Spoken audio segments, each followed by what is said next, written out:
Olá, eu sou o Padre Air, estamos aqui mais uma vez para conversar e levar até você uma mensagem da Palavra de Deus que eu tenho certeza vai te ajudar muito a entender o seu dia, a sua semana e perceber como Deus vai agindo na sua vida da melhor maneira possível. E hoje, para conversar e para levar até você essa mensagem, o Evangelho de Lucas traz uma das passagens que para os nossos grandes teólogos ela é muito importante, porque falam de dois homens que vão ao templo para rezar. Dois homens com características muito diferentes. Um era fariseu e o outro era publicano. Então são duas pessoas que normalmente não estariam juntas no mesmo lugar.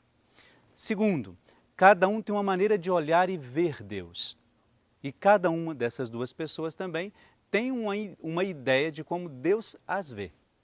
E é aí que entra a grande reflexão de Jesus, porque às vezes nós também nos perdemos na maneira como nós olhamos para Deus e como nós percebemos que Deus olha para cada um de nós.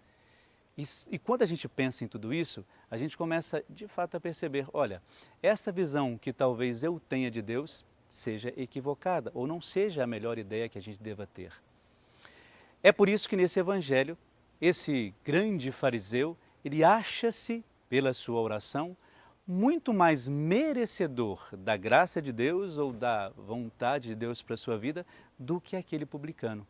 Tanto que a sua oração é uma oração cheia de si mesmo, de um orgulho pessoal, como se toda a revelação de Deus fosse feita para ele. E ele, como sendo o povo ou a pessoa escolhida por Deus, tinha o direito até mesmo de manipular a vontade de Deus pela sua oração. Tanto que quando a gente percebe no trecho bíblico, ele diz, olha, eu não sou como os adúlteros, não sou como aqueles que têm uma certa dificuldade de rezar, não sou uma pessoa pecadora, não levo as coisas tão a sério assim, porque a oração para mim ela é fundamental diante de vós. O outro não. O outro diante de Deus não apresenta palavra nenhuma. O outro apenas coloca-se diante de Deus e sente-se como um servo de Deus para que a vontade de Deus esteja na vida dele. Ele não traça para Deus as coordenadas para que Deus atue na vida dele. E ele nem se sente merecedor tanto dessa presença de Deus na sua vida. Ao passo que o outro não. Por um orgulho pessoal, por tanta maneira de viver as coisas ou entender a palavra, até mesmo por conhecer um pouco mais a palavra de Deus, sente-se como o privilegiado diante de Deus, até mesmo na sua oração. E eu acho que talvez nos falte justamente isso. Nós como padres, você como leigo, ou você também como padre, você que nos assiste, será que às vezes nós não precisamos acomodar um pouco esse nosso pensamento de Deus e essa nossa visão de Deus e a visão dele sobre nós de uma outra maneira? Será que nós, até pelo poder de ter a palavra na nossa mão, nós não nos sentimos também privilegiados e donos daquilo que nós estamos falando? E isso de fato impede com que a ação do Espírito Santo se faça presente na nossa vida?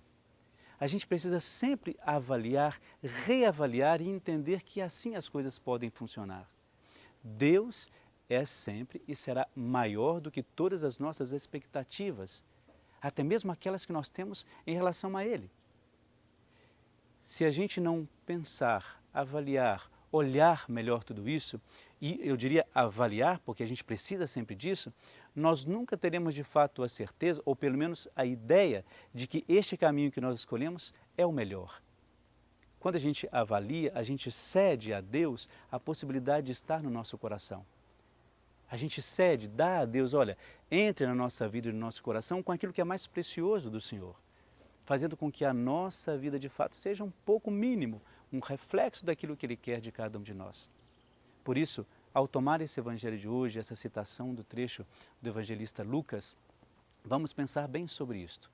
De qual lado nós estamos na nossa oração? Estamos do lado, ou somos, melhor dizendo, aquele que se enaltece diante de Deus porque tem boas obras, consegue dar esmola, consegue fazer o jejum, consegue seguir estritamente aquilo que a palavra pede, ou nós somos aquele que de fato apenas coloca-se diante de Deus para que Ele haja na nossa vida. É claro que ao longo da nossa vida nós vamos fazendo essas escolhas.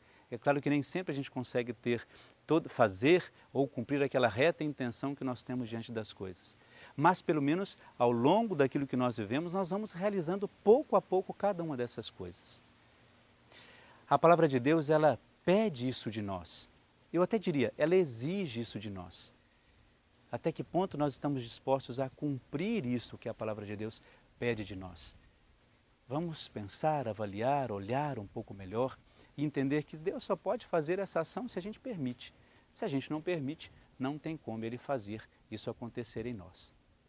Uma outra coisa primordial dentro deste trecho, que a gente não pode deixar de mencionar, é que a humildade é uma característica própria daquele que se aproxima de Deus.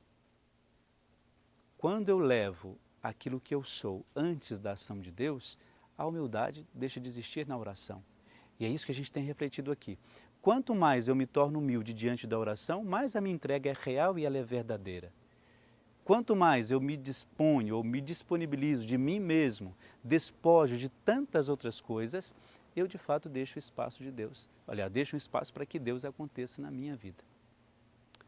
É por isso que a nossa reflexão de hoje, através dessas duas personagens, do fariseu e do publicano, através dessas duas personagens, que você repense, tome um pouco como referência o que essa palavra de Deus quer levar até você e o que é que por ela você pode levar até as outras pessoas.